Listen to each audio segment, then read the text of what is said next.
Action ಅವ ಯಾವತ್ತೂ ಕಮ್ಮಿ ಆಗೋದಿಲ್ಲ. ಆಕ್ಚುಲಿ ನಾನು ಆಂಧ್ರದನು, I am fan of D boss. ಹೇಳ್ತಾ ಇದೀನಲ್ಲ, ಒಂದ್ ರೇಂಜ್ ಆಗಿರುತ್ತೆ, ಬಂದ್ ನೋಡ್ರಿ ಸಿನಿಮಾನ. ಸಾಂಗ್ ರಿಲೀಸ್ ಆಯ್ತು ಬ್ರೋ, ಇದ್ರ ಬಗ್ಗೆ ನಿಮ್ ಏನೇನು ಹೆಂಗಿದೆ, ನೋಡಿದ್ರಾ ಇಲ್ವಾ? ಇಲ್ಲ, ನೋಡಿಲ್ಲ. ಓಕೆ, ಸೊ ನೀವು ಫಸ್ಟ್ ನೋಡ್ತೀರಾ ಬ್ರೋ? ಹಾ, ನೋಡ್ತೀವಿ. ಆಲ್ರೆಡಿ ಟಿಕೆಟ್ ಬುಕ್ ಆಗಿದೆ. ಓಕೆ, ಸೊ ಈಗ ಸಲಾರ್ ಬಿಟ್ಟಿದ್ದಾರೆ, ನೆಕ್ಸ್ಟ್ ಕಾಟೇರ ಬರ್ತಿದೆ. ಯಾವ್ದು ಹವಾ ಇರುತ್ತೆ bro? Obviously D boss they ಹವಾ ಇರುತ್ತೆ ಬ್ರೋ. ಡಿ ಬಾಸ್ ದೇ ಹವಾ ಇರುತ್ತೆ. ಹೊಸ ವರ್ಷ ಶುಭಾಶಯ ಹೇಳಿ ಬ್ರೋ. ಹೊಸ ವರ್ಷದ ಆರ್ಥಿಕ ಶುಭಾಶಯಗಳು. ಜೈ ಡಿ ಬಾಸ್. ಕಾಟೇರ ಹವಾ ಹೇಗಿದೆ ಬ್ರೋ? ಸಕ್ಕತ್ತಾಗೈತೆ, ಕ್ರೇಜ್ ಮಾತ್ರ ಸೂಪರ್ ಆಗೈತೆ, ಅದ್ರ ಬಗ್ಗೆ ಎರಡನೇ ಮಾತಿಲ್ಲ. ಬ್ರೋ ನಿಮ್ಗೆ ಯಾರು ಇಷ್ಟ bro? D boss. D boss.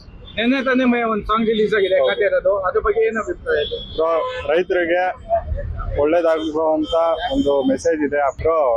Kaatera movie ಅನ್ನೋದು ಒಂದು ದೊಡ್ಡ ಇದು ಬ್ರೋ.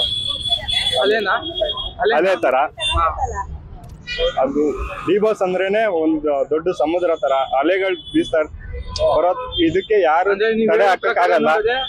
ಯಾವ್ದೇ ಮೂವಿ ಬಂದ್ರು ಅದು ಅಲೆ ಎಲ್ಲಾ ಮೂವಿನೂ ಹೊಚ್ಕೊಂಡು ಹೋಗುತ್ತೆ. ಹೌದು, ಸಲಾರ್ ಮೂವಿ ರಿಲೀಸ್ ಆಗಿದೆ, ಈಗ ಕಾಟೇರ ರಿಲೀಸ್ ಆಗ್ತಿದೆ, ಅದ್ರ ಬಗ್ಗೆ? ಸಲಾರ್ ನಂಗೆ ಗೊತ್ತಿಲ್ಲ ಬ್ರೋ, ಅದು ಬೇರೆ ಭಾಷೆದು. ನಾನು ಕನ್ನಡ ಅಭಿಮಾನಿ, ಕನ್ನಡ ಮಾತ್ರ ನೋಡೋದು. ಈಗ ಸಲಾರ ಓಡುತ್ತಾ ಅಥವಾ ಕಾಟೇರ ಓಡುತ್ತೆ. ನಾವು ಸೆಲೆಬ್ರಿಟಿಗಳು ನಾವು ಓಡಿಸ್ತೀವಿ. ಮಂಡ್ಯದಲ್ಲಿ ನಿನ್ನೆ ಒಂದು ಇವೆಂಟ್ ಆಗಿದೆ, ಸಾಂಗ್ ರಿಲೀಸ್ ಮಾಡಿದ್ದಾರೆ, ಅದ್ರ ಬಗ್ಗೆ ಏನ್ ಹೇಳ್ತೀರಾ? ಯಾವ ಫ್ಯಾನ್ ನೀವು? ಓಕೆ, ಕಾಟೇರ ಹವಾ ಹೇಗಿದೆ ಬ್ರೋ? ಓಕೆ,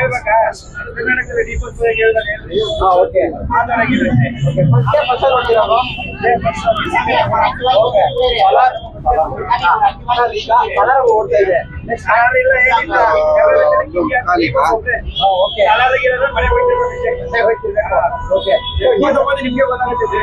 ಮಂಡ್ಯದಲ್ಲಿ ಕಾಟೇರದ ಪ್ರೀ ಇವೆಂಟ್ ಆಗಿದೆ, ಅದ್ರ ಬಗ್ಗೆ ಏನ್ ಹೇಳ್ತೀರಾ? ಬಹಳ ಚೆನ್ನಾಗಿ ನಡೀತು, ಮ್ಯೂಸಿಕ್ ಎಲ್ಲ ಚೆನ್ನಾಗಿತ್ತು, ಮೆಲೋಡಿ ಸಾಂಗ್ ಬಹಳ ಚೆನ್ನಾಗಿದೆ. ಅದು ಎಲ್ಲ ನೋಡಿದ್ವಿ. ಇನ್ನು ಸಿನಿಮಾಗೆ ಎಲ್ಲ ಬಹಳ ಎಕ್ಸೆಪ್ಟೇಷನ್ ಇದೆ. ಅದೇ ಎಕ್ಸೆಪ್ಟೇಷನ್ ಅದಕ್ಕೆ ಜಾಸ್ತಿ ಇದೆ. ಇನ್ನು ವರ್ಲ್ಡ್ ವೆಬ್ ಎಲ್ಲ ಹಿಟ್ ಆಗಬೇಕು, ಎಲ್ಲ 500 crores 1000 crores ಎಲ್ಲ ರೀಚ್ ಆಗಬೇಕು, ಆ ತರ ಹಿಟ್ ಆಗಬೇಕು ಮೂವಿ. ರೈತರ ಬಗ್ಗೆ ಒಂದು ಸಾಂಗ್ ರಿಲೀಸ್ ಮಾಡೋರು, ಹೇಗಿದೆ ಸಾಂಗ್? ಸಾಂಗ್ ಬಹಳ ಚೆನ್ನಾಗಿದೆ.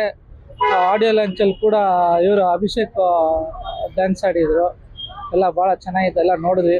ಎಲ್ಲ D boss fan follow up ಎಲ್ಲ ಇರ್ತೀವಿ. ಆಮೇಲೆ ಈಗ ಕಾಟೇರ ಫಿಲ್ಮ್ ರಿಲೀಸ್ ಆಗ್ತಾ ಇದೆ ನೆಕ್ಸ್ಟ್ ವೀಕ್. ಈಗ ಸಲಾರ್ ಅಂತ ಮೂವಿ ರಿಲೀಸ್ ಆಗಿದೆ, ಏನಾದ್ರು ಅಟೆಂಡ್ ಆಗುತ್ತಾ?